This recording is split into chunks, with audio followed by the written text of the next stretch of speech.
Hi friends, ಎಲ್ಲರಿಗೂ ನಮಸ್ಕಾರ. ಇವತ್ತಿನ ವಿಡಿಯೋ ಏನಪ್ಪಾ ಅಂದ್ರೆ ಕರಿಮೀನು ಪಲ್ಯ ಯಾವ ಥರ ಮಾಡೋದಂತ ತೋರಿಸ್ಕೊಡ್ತೀನಿ ಬನ್ನಿ. ಇದು ಮಾರ್ಕೆಟಲ್ಲಿ ಸಿಗುತ್ತೆ, ನಿಮ್ಗೆಲ್ಲರಿಗೂ ಇಷ್ಟ ಆಗುತ್ತೆ ಅಂತ ಮಾಡ್ತಾ ಇದ್ದೀನಿ. ಬನ್ನಿ ಯಾವ ಥರ ಮಾಡೋದು ಅಂತ ತೋರಿಸ್ಕೊಡ್ತೀನಿ. ಹಾಗೆಯೇ ಒಂದು ಸ್ವಲ್ಪ ಹಸಿಮೆಣಸಿನ್ಕಾಯಿ ತೊಗೊಂಡಿದ್ದೀನಿ, 4 ಈರುಳ್ಳಿ ತೊಗೊಂಡಿದ್ದೀನಿ, 3 ಟೊಮೊಟೊ ತೊಗೊಂಡಿದ್ದೀನಿ, ಹಾಗೆಯೇ ಕೊತ್ತಂಬರಿ ತೊಗೊಂಡಿದ್ದೀನಿ, ಆಮೇಲೆ ಇಷ್ಟು ಗರಂ ಮಸಾಲ ತೊಗೊಂಡಿದ್ದೀನಿ. ನೆಕ್ಸ್ಟು ಯಾವ ಥರ ಮಾಡೋದಂತ ತೋರಿಸ್ಕೊಡ್ತೀನಿ. ಹಾಗೆಯೇ ನಮ್ಮ ವಿಡಿಯೋ ಯಾರೆಲ್ಲ ನೋಡ್ತಾ ಇದ್ದೀರೋ ಲೈಕ್ ಮಾಡಿ, ಶೇರ್ ಮಾಡಿ, ಹಾಗೆ ಸಬ್ಸ್ಕ್ರೈಬ್ ಮಾಡಿ, ಹಾಗೆ ಪಕ್ಕದಲ್ಲಿರೋ ಬೆಲ್ ಐಕನ್ನ ಕ್ಲಿಕ್ ಮಾಡ್ಕೊಳ್ಳಿ. ಹಾಗೆಯೇ ನಾನು ಯಾವ ವಿಡಿಯೋ ಮಾಡಿದ್ರು ನಿಮಗೆ ನೋಟಿಫಿಕೇಶನ್ ಬರುತ್ತೆ.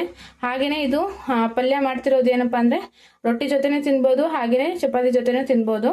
ಇದು ಜೋಳದ ರೊಟ್ಟಿ ಜೊತೆ ತುಂಬ ಚೆನ್ನಾಗಿರುತ್ತೆ. ಉತ್ತರ ಕರ್ನಾಟಕ ಕಡೆ ಇದೇ ಮಾಡೋದು ಜಾಸ್ತಿ. ಹಾಗೆಯೇ ಬನ್ನಿ ಫ್ರೆಂಡ್ಸ್ ಯಾವ ಥರ ಮಾಡೋದು ಅಂತ ನೋಡ್ಕೊಳ್ಳೋಣ. ಹಾಗೆಯೇ ಇವಾಗೆಲ್ಲ ಹೆಚ್ಚಿಟ್ಕೊಂಡಿದ್ದೀನಿ, ಮುಂದೆ ಯಾವ ಥರ ಒಗ್ಗರಣೆ ಹಾಕೋದು ಅಂತ ತೋರಿಸ್ತೀನಿ ಬನ್ನಿ. ನೋಡಿ, 1 ಸ್ಪೂನ್ ಎಣ್ಣೆ ಹಾಕ್ಕೊಂಡಿದ್ದೀನಿ. ನೋಡಿ, ಎಣ್ಣೆ ಕಾಯ್ತಾ ಇದೆ. ಇವಾಗ ಸಾಸಿವೆ ಹಾಕ್ಕೊತೀನಿ, ಜೀರಿಗೆ ಹಾಕ್ಕೊತೀನಿ, ಹಾಗೆಯೇ ಇಷ್ಟು ಕರಿಬೇವು ಹಾಕ್ಕೊತೀನಿ. ನೋಡಿ, ಹಾಕ್ಕೊಂಡಿದ್ದೀನಿ. ಇದನ್ನು ನೀಟಾಗಿ ಫ್ರೈ ಆಗೋಕೆ ಬಿಡ್ಬೇಕೀಗ. ಹಾಗೆಯೇ ಸಾಸಿವೆ ಸಿಡಿತಾ ಇದೆ. ಇವಾಗ ಈರುಳ್ಳಿ ಹಾಕ್ಕೊತೀನಿ. ನೋಡಿ,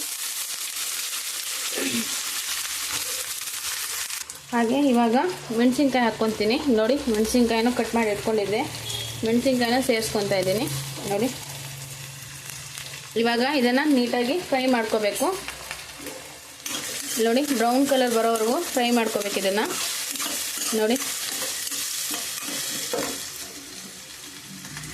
ನೋಡಿ ಇವಾಗ ಫ್ರೈ ಆಗ್ತಿದೆ. ಸ್ವಲ್ಪ ಅರಿಶಿನ ಪುಡಿ ಹಾಕ್ಕೊತೀನಿ. ಇದೆ ಒಂಚೂರು ಹಾಕ್ಕೋಬೇಕು, ಅರಿಶಿನ ಪುಡಿ ಜಾಸ್ತಿ ಹಾಕ್ಕೋಬೇಡಿ. ಹಾಗೆಯೇ ಉಪ್ಪು ಹಾಕ್ಕೊತಾ ಇದ್ದೀನಿ.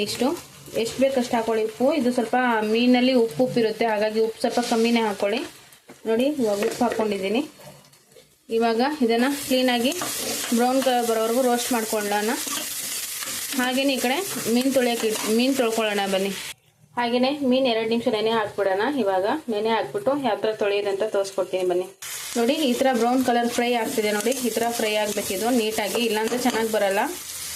ಹಾಗೆಯೇ ಇವಾಗ ಇಲ್ಲಿ ಹೆಚ್ಚಿಟ್ಕೊಂಡಿದ್ನಲ್ಲ ಟೊಮೊಟೊ ಸೇರಿಸ್ಕೊತೀನಿ. ನೋಡಿ, ಇವಾಗ ಸೇರಿಸ್ಕೊಂಡು ನೀಟಾಗಿ ಫ್ರೈ ಮಾಡ್ಕೋಬೇಕು. ನೋಡಿ, ಬನ್ನಿ ನೆಕ್ಸ್ಟ್ ಮೀನು ತೊಳೆಯೋಣ. ನೋಡಿ, ಮೀನು ತುಂಬ ಗಲೀಜಿರುತ್ತೆ. ಈ ಥರ ನೀಟಾಗಿ ಕೈ ಆಡಿಸ್ಕೊಂಡು ನೀಟಾಗಿ ತೊಳ್ಕೊಬೇಕು, ಇಲ್ಲಾಂದರೆ ಗಲೀಜು ಹೋಗಲ್ಲ ಅದರಲ್ಲಿ. ನೆಕ್ಸ್ಟು ರಾಗಿ ಹಿಟ್ಟು ಹಾಕ್ಕೊಂಡು ತೊಳ್ಕೊಳ್ಳೋದು ಹೆಂಗೆ ಅಂತ ಹೇಳ್ಕೊಡ್ತೀನಿ ಬನ್ನಿ.